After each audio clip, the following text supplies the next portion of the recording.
Lecture du premier livre des rois.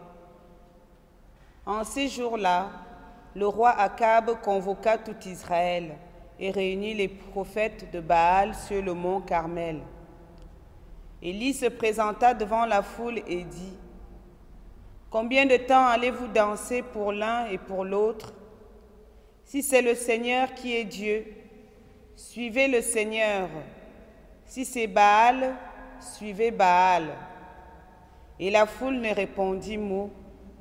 Élie continua: « Moi, je suis le seul qui reste des prophètes du Seigneur, tandis que les prophètes de Baal sont 450.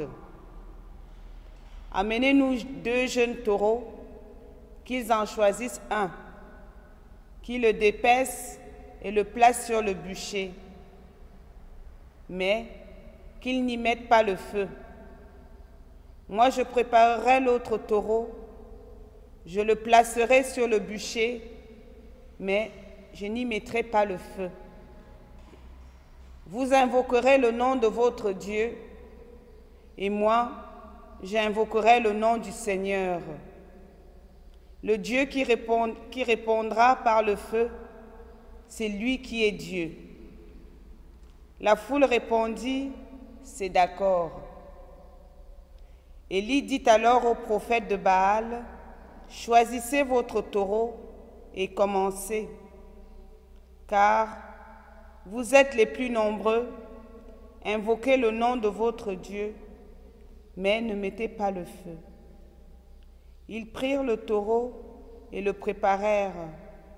Ils invoquèrent le nom de Baal depuis le matin jusqu'au milieu du jour, en disant: « Ô Baal, réponds-nous. » Mais il n'y eut ni voix ni réponse. Ils dansaient devant l'autel qu'ils avaient dressé. Au milieu du jour, Élie se moqua d'eux en disant: « Criez plus fort, puisque c'est un Dieu. Il a des soucis ou des affaires, ou bien il est en voyage. Il dort peut-être, mais il va se réveiller. » Ils crièrent donc plus fort, et selon leur coutume, ils se taillardèrent jusqu'au sang avec des épées et des lances. Dans l'après-midi, ils se livrèrent à des transes prophétiques jusqu'à l'heure du sacrifice du soir. Mais il n'y eut ni voix, ni réponse, ni le moindre signe. Alors Élie dit à la foule: « Approchez !» Et toute la foule s'approcha de lui. Il releva l'autel du Seigneur qui avait été démoli. Il prit 12 pierres, selon le nombre des tribus des fils de Jacob, à qui le Seigneur avait dit: « Ton nom sera Israël. » Avec ces pierres, il érigea un autel au Seigneur. Il creusa autour de l'autel une rigole d'une capacité d'environ 30 litres. Il disposa le bois, dépeça le taureau et le plaça sur le bûcher. Puis il dit: « Emplissez d'eau 4 cruches et versez-les sur la victime et sur le bois. » Et l'on fit ainsi. Il dit une deuxième fois, et l'on recommença. Il dit une troisième fois, et l'on recommença encore. L'eau ruissela autour de l'autel, et la rigole elle-même fut remplie d'eau.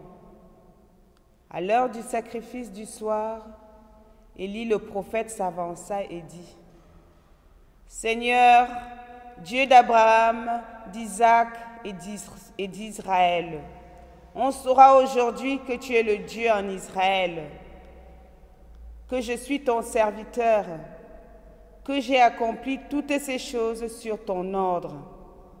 Réponds-moi, Seigneur, réponds-moi, pour que tout ce peuple sache que c'est toi, Seigneur, qui es Dieu, et qui a retourné leur cœur. » Alors le feu du Seigneur tomba Il dévora la victime et le bois, les pierres et la poussière et l'eau qui était dans la rigole. Tout le peuple en fut témoin. Les gens tombèrent face contre terre et dirent: c'est le Seigneur qui est Dieu. C'est le Seigneur qui est Dieu. Parole du Seigneur. Nous rendons grâce.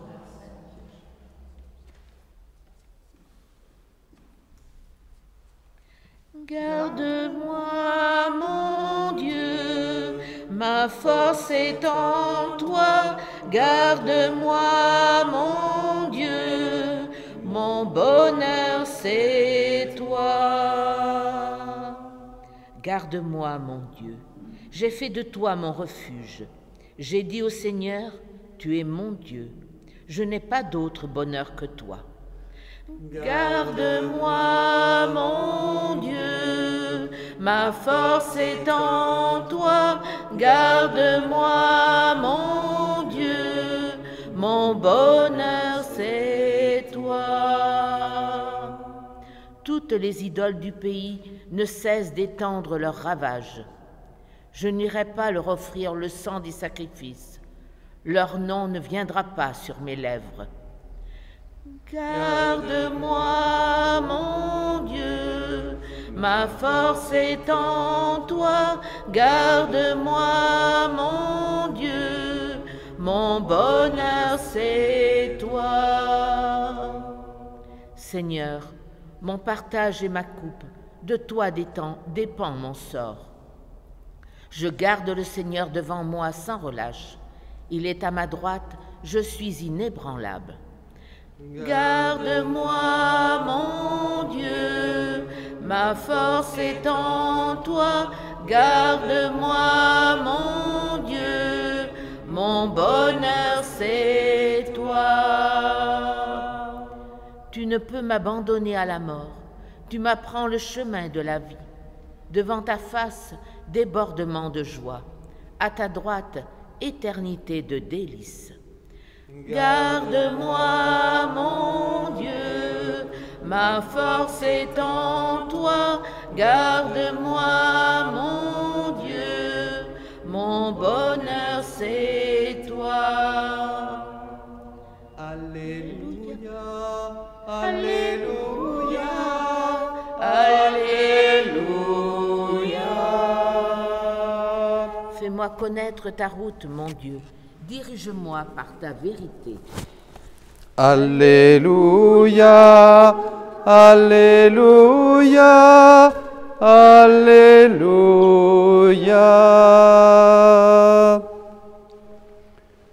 Le Seigneur soit avec vous. Et avec votre esprit. Lecture du Saint-Évangile de Jésus-Christ selon saint Matthieu. En ce temps-là, Jésus disait à ses disciples: ne pensez pas que je sois venu abolir la loi ou les prophètes. Je ne suis pas venu abolir, mais accomplir. Amen, je vous le dis. Avant que le ciel et la terre disparaissent, pas un seul iota, pas un seul trait ne disparaîtra de la loi jusqu'à ce que tout se réalise.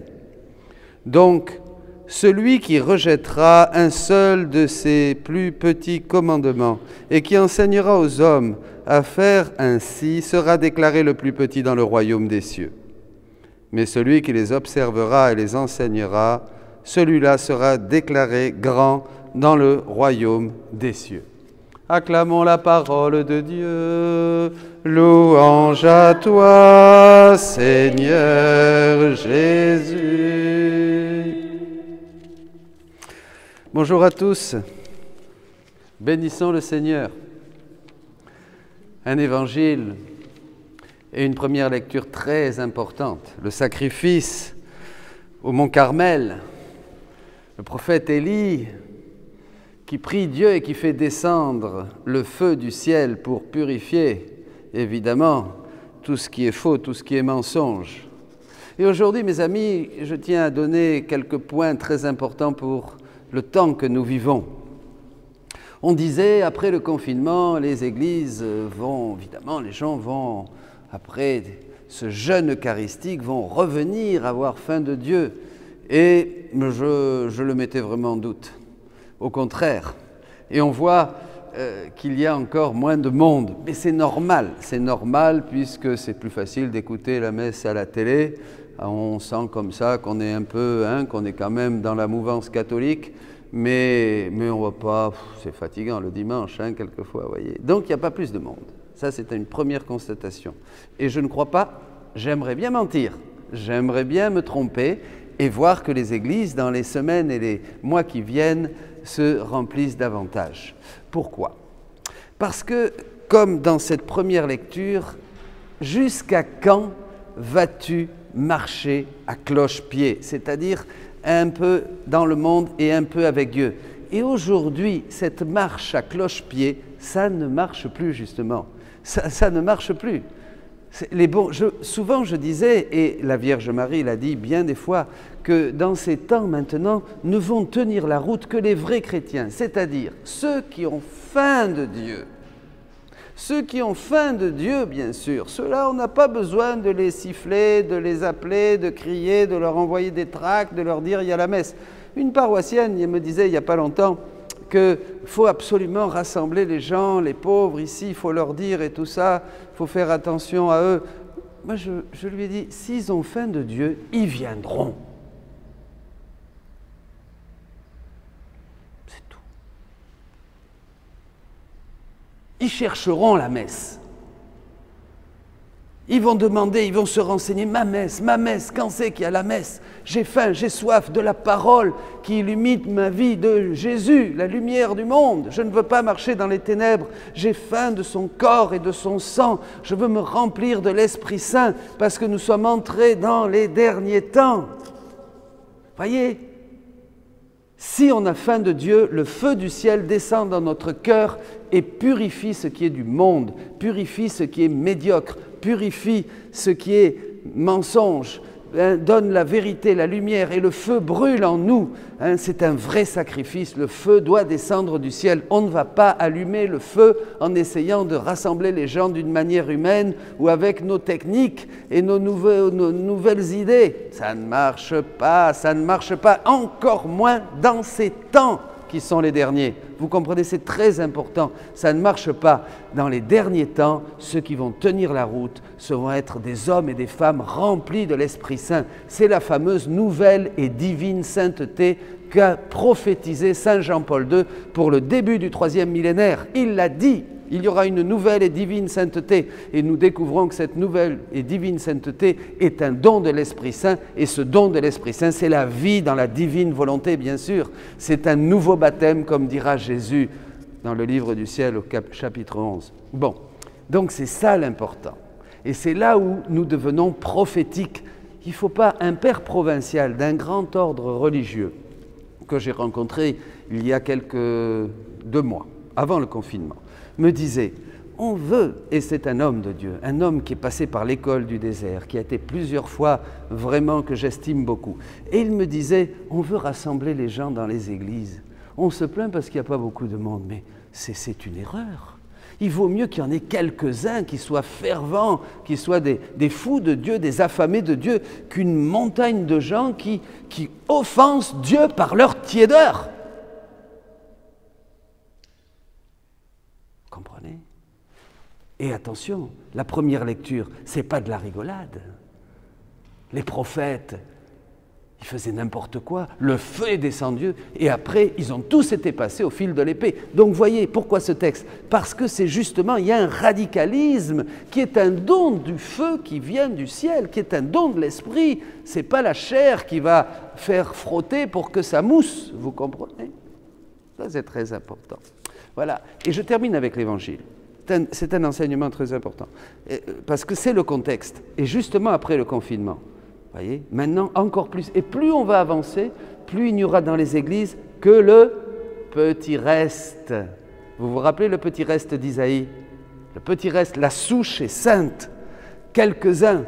Et Jésus dit aussi, à Louisa dans un livre, il dit qu'au début, ça sera la même chose que quand je suis né, il n'y avait que quelques pasteurs, un petit groupe, il dit, un petit groupe, pas plus.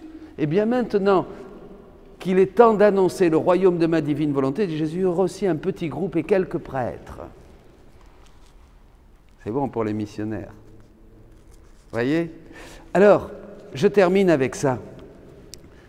Pourquoi ça? Parce qu'on est dans l'accomplissement. Jésus n'est pas venu abolir ce qui était auparavant, mais il est venu l'accomplir maintenant en nous donnant un plus, une totalité, quelque chose d'extraordinairement beau, des vérités qui nous enchantent et nous font entrer dans la contemplation, dit aussi le Seigneur, dans une inactivité parce qu'on est rapté par la beauté des vérités du ciel. Il dit ça, on est entré donc dans un accomplissement, vous me suivez? Donc qu'est-ce qui se passe? Eh bien, ce n'est pas la peine de se raccrocher au passé. La loi est là, bien sûr. Toute la loi sera accomplie. Le Christ a accompli toute la loi.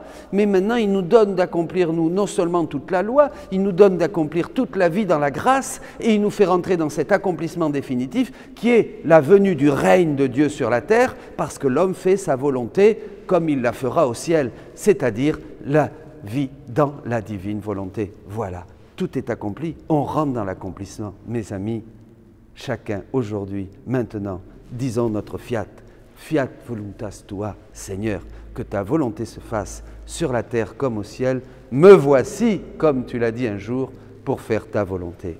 Soyez bénis. Amen.